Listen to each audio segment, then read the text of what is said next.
Hello everyone. Our topic for today is from the book of Galatians chapter 4 verse 4. Wait for God's fullness of time.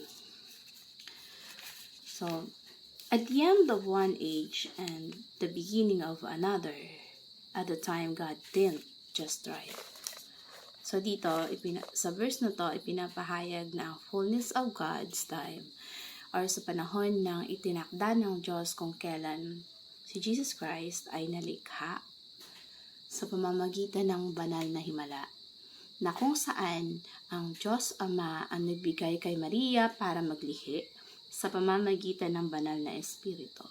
At sa pamamagitan ng isa pang himala, ipinatupad ng Diyos Ama sa Jesus sa ilalim ng batas o parusang kamatayan.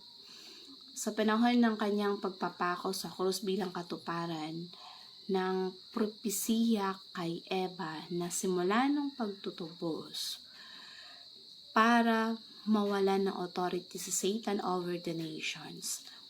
Na ito yung tanging nag-iisang tunay na Diyos na gumawa ng paraan upang tayo ay maligtas mula sa ating mga kasalanan, hindi sa kung ano yung magagawa natin para sa Kanya, kundi yung kung ano yung ginawa niya para sa atin. Dahil sa awa ng Diyos sa atin, hindi para maging alipin niya, kundi sa pagtitiwala natin sa Diyos, tayong lahat ay nasa ilalim ng kautusan sa kadahilan ng tayo ay nahulog sa pagkakasala at walang taong karapat-dapat sa harapan ng Diyos dahil yung paglabag ng tao sa kautusan na ito yung may karampatang parusa na pero lahat ng yun ay inako ng Panginoong Hesukristo sa pamamagitan ng pagtubos. Yung pag-ako niya sa kaparusahan dahil sa biyaya niya at pagmamahal niya sa atin. Kaya magtiwala tayo sa Panginoon because God is faithful. Na kapag sinabi niya na I'll be with you, asahan mo, secure tayo sa sinabi niya. Dahil sa kanyang pagmamahal sa atin. Hindi niya tayo tatalikuran sa kanyang mga pangako. Kahit maghintay man tayo ng napakatagal, ang importante, huwag tayo magsasawang or let's be secure on God's love. Na maging malinaw ang lahat sa kasaganaan ng panahon. At sa tamang panahon, always trust His perfect timing. Kasi naglaan ng Diyos ng tiyak na panahon para sa pagpapadala ng kanyang anak.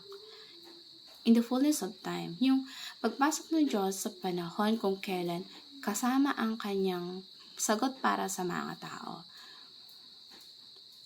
Na ibinigay niya ang kanyang bugtong na anak sa napakahalagang panahon at kalugod-lugod.